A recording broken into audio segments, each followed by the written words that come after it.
Welcome to the Genius Factory. Enjoy the video. You begin by preparing the machine. Install Git, curl, unzip, xzutils, and the distro build tools so Flutter can compile native code. Once done, download the stable Flutter SDK and extract it into a consistent folder like ~development/Flutter. This avoids permission headaches. Then add the Flutter/bin directory to your path now and reload the shell.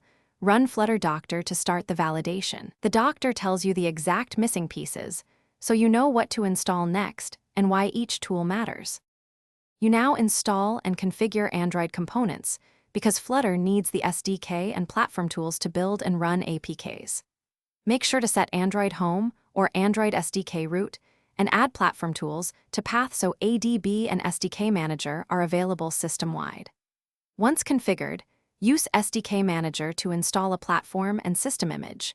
Then create an AVD or enable USB debugging on a real device. This ensures you can run Flutter Run and that the tooling communicates with emulators or physical devices. You finish by accepting Android licenses, run Flutter Doctor Android licenses, and agree to each prompt so builds won't fail later.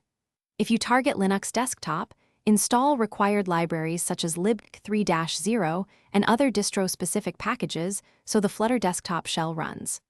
Then run Flutter Doctor again and perform a Flutter Create test app, cd into it, and Flutter Run. If something still breaks, check path ordering and file permissions. Most issues are path or permission related, so fix those first and retry.